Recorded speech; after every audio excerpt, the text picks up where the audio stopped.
Seja bem-vindo ao canal Colecionador de Ossos. Esse aqui é o primeiro episódio na nossa série Misteriologia. Ele é diferente do ExoNews, já que o ExoNews é um noticiário de coisas curiosas e misteriosas pelo mundo. E nessa série eu vou poder trazer vídeos especiais sobre assuntos mais específicos. E o Misteriologia de hoje será top 10 seres mitológicos que existiram de verdade. Então já deixa o like nesse vídeo que eu te conto tudo. E vamos começar do 10º colocado, o Monstro do Lago Ness. O Monstro do Lago Ness é um conto conhecido na Escócia, nas Terras Altas. Essa lenda fala de uma criatura gigante que vivia no fundo do Lago Ness. Muitos acreditavam que era uma criatura corcunda que tinha um pescoço bem grande, que era visto com a cabeça fora da água. Essa lenda já é bem antiga, ela tem mais de 1500 anos, e alguns arqueólogos acreditam que a origem dessa criatura seja pré-histórica. Muitos acreditam que essa criatura seria na verdade um dinossauro que sobreviveu durante a Era Cretácea. E esse dinossauro, na verdade, ele é chamado de plesiosauro. Mas existe bastante discussão entre os pesquisadores sobre essa teoria. Na verdade, acreditam que havia mais de um vivendo naquele lago. Mas o contra-argumento dos céticos é de que esse plesiosauro ele jamais conseguiria colocar o seu pescoço para fora da água. Além disso, o plesiosauro era adaptado ao calor, não às temperaturas super baixas daquela região. E se baseando nisso, um grupo de cientistas criou a teoria de que, na verdade, essa criatura seria parente do plesiosauro, que apesar de nunca ter sido documentado, ele possuía uma estrutura óssea diferente de seu primo, e que ele também poderia viver no oceano. A criatura teria entrado no Lago Ness através do rio Ness. Depois de um tempo, esse rio ficou muito raso e as criaturas acabaram ficando presas dentro do Lago Ness. E graças à abundância de peixes, que seriam os alimentos dessa criatura, elas acabaram se adaptando nesse lago.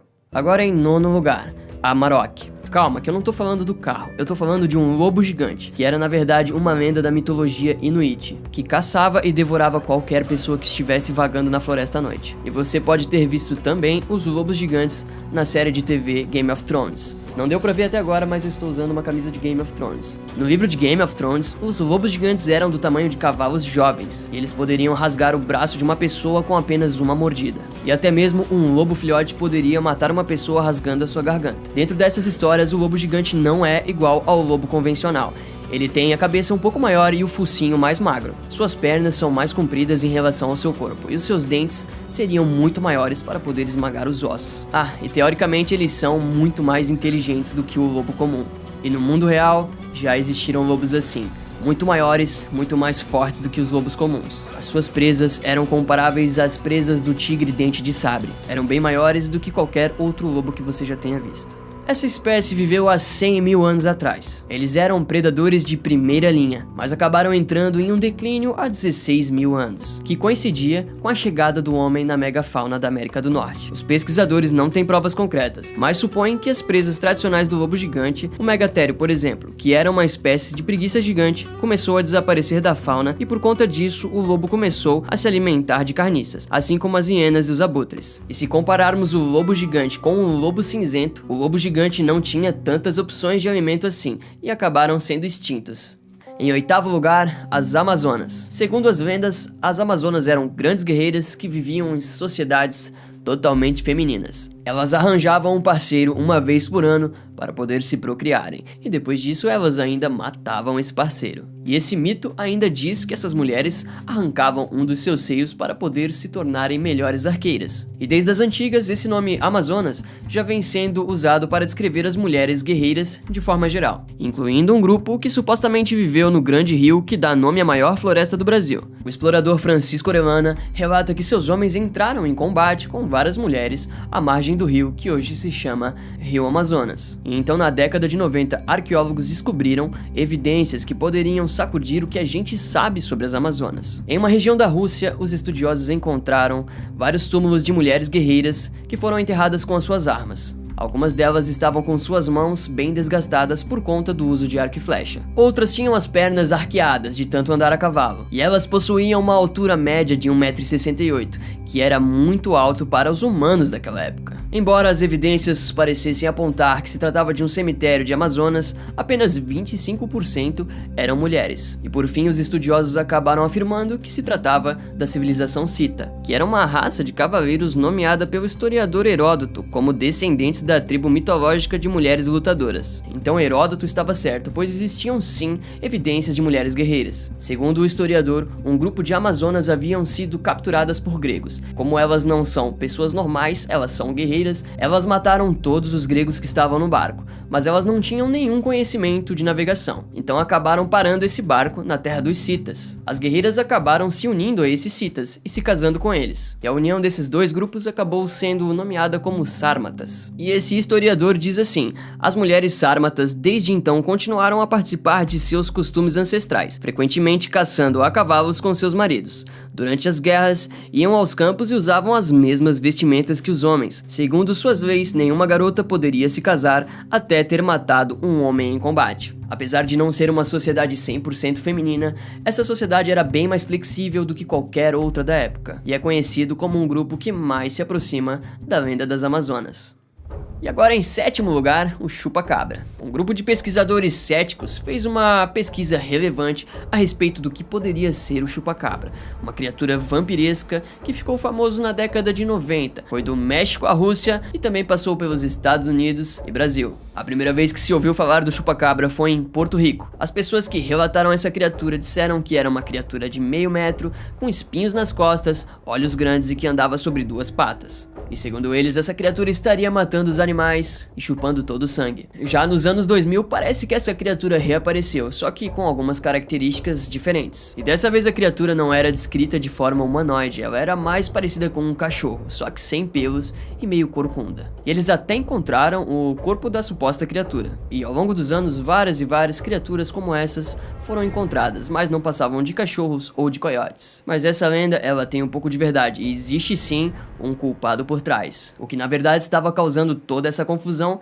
não passavam de cães com sarna. Os caninos eram os responsáveis por estar matando todos esses animais nas fazendas. As testemunhas sempre relatavam esses animais como sendo algo meio estranho, como um bicho sem pelo ou até mesmo um alienígena. Porém, eles não passavam de caninos sardentos. Um cachorro de grande porte que você tem na sua casa pode ser um chupa-cabra, só que ele precisa estar sem pelos para isso. A sarna também pode provocar algumas feridas nos corpos dos caninos. E esse era um detalhe muito relatado pelas pessoas que avistavam esses animais. Mas isso era só metade da história. Ainda restava justificar as matanças que esses animais faziam. As presas do chupa-cabra você já deve ter ouvido falar, marcas no pescoço e sem sangue no corpo. E a resposta, mais uma vez, é surpreendentemente simples. As presas encontradas eram provavelmente vítimas de predadores comuns. É que não é nada incomum os cães selvagens morderem as presas no pescoço e deixarem elas para trás. E muitas vezes as presas acabam morrendo de hemorragia, que explica não ter sangue no corpo, e não ficam outras marcas além da mordida no pescoço, que também explicaria um único ferimento nessas vítimas. E em sexto lugar, um unicórnio. O unicórnio é um animal mitológico que na verdade é mais um conto de fadas para as crianças. Ele tem a forma de um cavalo, geralmente é branco e tem um chifre na ponta da sua cabeça. E dentro das narrativas eles são citados como criaturas dóceis e que só podem ser domados por mulheres virgens. Mas apesar de esse bicho fazer parte da nossa imaginação, eles realmente existiram. Pesquisadores no Cazaquistão encontraram um fóssil de unicórnio que havia vivido ali há 29 mil anos. Com isso, é provável que nossos ancestrais possam ter convivido ou até caçado esses unicórnios, mas eles não eram tão fofinhos comparado aos contos de fadas. Na verdade, segundo uma recriação feita em computador, eles eram bem assustadores. Eles habitavam a antiga área da Sibéria, completamente isolada pelo gelo, e animais desse tipo que sobreviviam ao frio acabaram entrando para o santuário de preservação. Esses animais eles passam longe de parecer um cavalo branco todo bonitinho. Eles na verdade têm um chifre que é mais ou menos desse tamanho aqui, que é de 1 metro, e também eles podem chegar até mais de 2 metros de altura, né? Claro, em 4 patas. Então imagina se esse bicho ficasse de 2 patas, qual o tamanho que ele teria? E em quinto lugar, os hobbits. Os hobbits são criaturas muito conhecidas pelos fãs de Senhor dos Anéis. Eles tinham de 60 centímetros até 1,20 m e tinham pés grandes e peludos. Também tinham personalidades dóceis e eram loucos por comida. Os hobbits são uma raça derivada dos homens e por esse motivo são muito semelhantes a eles. E na vida real existiram umas criaturas muito parecidas com eles, que viveram há 17 mil anos atrás. Algumas escavações feitas na Indonésia em 2003 revelaram esqueletos assustadoramente parecidos com os dos hobbits. Apesar dos hobbits serem uma ficção, esses esqueletos se parecem muito com eles, tanto no tamanho quanto no aspecto. As únicas coisas que não se assemelham seriam os pés grandes, mas de todas as criaturas do mundo que eles poderiam comparar, eles acabaram comparando com os hobbits. Esses esqueletos tinham a mesma média de altura dos hobbits, que era de 90 centímetros, e também o crânio era diferente, tinha mais ou menos 1/3 do tamanho de um crânio de um homem normal. Alguns cientistas sugeriram que poderiam ser apenas homens com problemas de crescimento, mas como eram muitos enterrados, não faz sentido todos eles terem a mesma doença. Mas os arqueólogos acreditavam que esses hobbits realmente pertenciam a uma espécie diferente. Tanto é que ela foi batizada de Homo floresiensis. E em quarto lugar, as sereias. Não sei se você sabe, mas a primeira criatura mitológica que era metade homem, metade peixe, era na verdade um deus babilônico. E na mitologia ele era metade homem, metade peixe. Ele emergia das águas para ensinar ciência e arte para as pessoas. E isso acontecia no Golfo Pérsico. Hoje em dia, essas sereias são mais conhecidas como seres femininos e atraentes, que atraíam os marinheiros ou qualquer homem que estivesse dando bobeira com o seu canto e sua beleza, para que eles fossem levados à própria morte. Porém, as verdadeiras sereias não eram nada parecidas com isso. Muitos navegadores deixaram registros falando sobre o assunto. Até Cristóvão Colombo descreveu no seu diário de bordo datado das grandes navegações ao Novo Mundo em meados de 1493 que tinha avistado um grupo de sereias, mas elas não eram tão bonitas como se contava na história. Ele na verdade estava avistando o que viria a ser o primeiro registro de um sirênio na América do Norte. Os sirênios são mamíferos aquáticos e herbívoros, popularmente conhecido como peixe-boi. Normalmente eles são avistados sozinhos ou em pequenos grupos e podem ser vistos em águas tropicais ou subtropicais. Esses animais costumam tirar cochilos nas rochas e muitas vezes eles eram confundidos com seres humanos caso estivesse um pouco escuro ao anoitecer do dia. Pelo fato desses animais terem cauda de peixe e mamas parecidas com os seios de uma mulher, eles eram confundidos com sereias. Talvez daí tenha surgido a lenda. Em terceiro lugar, a famosa Moby Dick. Herman Melville publicou seu romance em 1851. Moby Dick havia se tornado um dos maiores sucessos da literatura, contando a história do capitão Ahab, que tinha uma obsessão no mar: matar a baleia que arrancou fora a sua perna, a famosa Moby Dick. Na ficção, Ahab e toda a sua tripulação acabou morrendo, restando apenas um sobrevivente, que dentro da narrativa foi o personagem que contou a história. Só que uma coisa que poucos sabem é que o escritor teve inspirações da vida real para escrever a sua história. O romance foi inspirado no naufrágio do navio Essex, comandado pelo capitão George Pollard, que também perseguiu teimosamente uma baleia e ao tentar destruí-la, ele acabou afundando. Porém, a maior influência de toda essa história foi na verdade Mocha Dick, uma baleia que ficou conhecida por destruir todas as embarcações por onde ela passava. Ela provavelmente viveu no início do século XIX, nas ilhas de Mocha, que era perto da costa do Chile. O mais assustador desse animal, além de toda a destruição que ele causava com sua cauda, era na verdade a sua aparência. Albina, Mocha Dick era um animal monstruosamente grande e ela tinha diversas cicatrizes por todo o corpo, parecia até mesmo uma baleia de batalha. Muitos dizem que o animal pode ter escapado de mais de 100 armadilhas que foram feitas especificamente para ele, mas foi na década de 1930 que ele finalmente foi abatido por alguns marinheiros. Eles mediram esse animal e ele tinha mais de 20 metros. Depois que eles mataram ele, eles fizeram o que todo baleeiro faz, né, que é pegar o óleo dela e matar o animal, né? Pra que matar uma baleia? Conta a história só. Tadinha. Não, isso é triste, mas falar da morte da baleia é triste, isso eu não gosto. E em segundo lugar, os dragões. Dragões, que são conhecidos por serem criaturas aladas, que gospem fogo e que são quase indestrutíveis.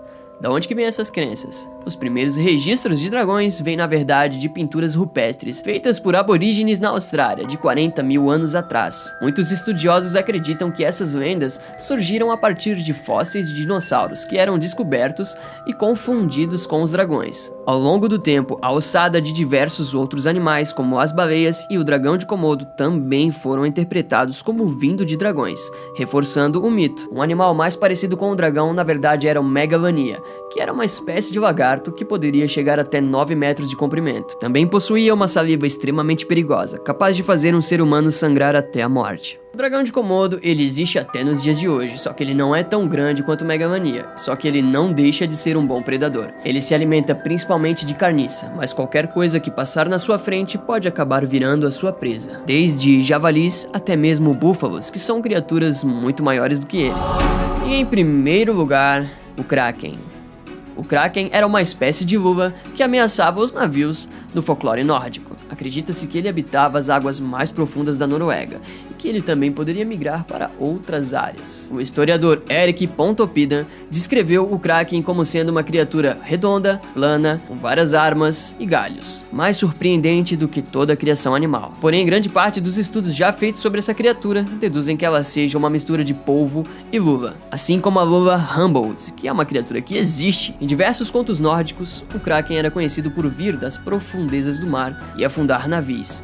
Quando ele não conseguia afundar os navios, ele ficava rodando em volta até que ele conseguisse destruir o navio. Mas os historiadores acreditam que a lenda do Kraken se originou da lula gigante, o que explicaria a descrição do arroto emitido pela criatura. Desse modo, as pessoas podiam ter feito uma confusão quando viam a lua expelindo tinta para se proteger. Uma coisa interessante é que a lula gigante ela é raramente vista por seres humanos. Ela vive nas mais profundas águas e que somente com submarinos esses animais podem ser vistos. Por serem animais pouco familiarizados com os seres humanos, pode ser que existam gigantes por aí e a gente nem sabe. Em 2019, uma lula gigante foi avistada próximo ao submarino, que estava a 800 metros de profundidade. E para se ter uma ideia do tamanho desse animal, o submarino utilizado media cerca de 3 metros. Ou seja, a lula avistada pode chegar até 13 metros. Esse é o primeiro vídeo do Misteriologia aqui no canal Colecionador de Ossos. Se inscreve no canal e ativa o sininho de notificação para não perder os próximos episódios. E até mais.